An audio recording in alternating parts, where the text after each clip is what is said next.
Իրանի միջուկային ծրագիրը կրկին ուշադրության կենտրոնում է։ Նախագահ Մասուդ Փեզեշքյանի հրամանագրով Իրանը դադարեցրել է համագործակցությունը ատոմային էներգիայի միջազգային գործակալության հետ, հաղորդում են իրանական լրատվամիջոցները։ Ըստ հրամանագրի, գործակալության աշխատակիցներին կարգելվի մուտք գործել Իրան։ Նաև նշում է, որ այս միջոցառումը կշարունակվի այնքան ժամանակ, քանի դեռ չեն ապահովել Իրանի միջուկային օբյեկտների և գիտնականների անվտանգությունը։ Հիշեցնենք, որ ավելի վաղ Իրանի խորհրդարանը հաստատել էր ատոմային էներգիայի միջազգային գործակալության հետ համագործակցությունը կասեցնելու մասին օրինագիծը, իսկ Սահմանադրության պահապանների խորհուրդը հաստատել էր այն։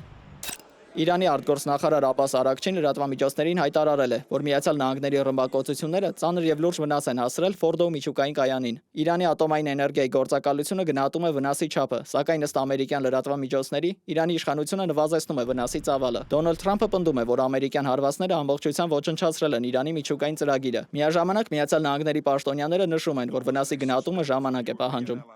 Իսրայել-Իրան 12-օրյա պատերազմից հետո Իրանը կտրուկ ավելացրել է անօրինական միգրանտների արտաքսումը, հատկապես աֆղանստանցիներին։ Օրական միջինը 30,000 մարդ, ինչը բազմակի գերազանցում է նախկին ցուցանիշները։ Աֆղանստանցիներին մեղադրում են լրտեսության մեջ, ինչը հանգեցնում է նրանց նկատմամբ երկրով մեկ վատ վերաբերմունքի և աշխատանքի կորստի։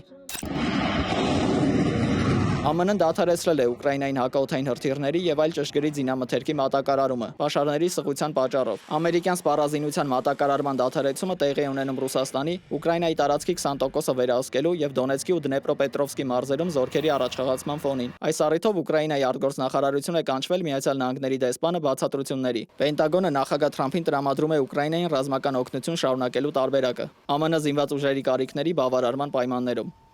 Բելարուսի նախագահ Ալեքսանդր Լուկաշենկոն ներում է շնորհել 16 անձանց, ներառյալ ծայրահեղականության համար դատապարտվածներին, երկրի անկախության տարեդարձի նախօրեին։ Ներում ստացածների թվում են 8 տղամարդ և 8 կին, որոնցից շատերն ունեն քրոնիկ հիվանդություններ, հաշմանդամություն կամ անչափահաս երեխաներ։ Սա Լուկաշենկոյի արևմուտքի հետ հարաբերությունները բարելավելու ջանքերի մաս է կազմում։ Սակայն մարդու իրավունքների խմբերը նշում են, որ Բելարուսում դեռևս կա մոտ 1150 քաղբանտարկյալ։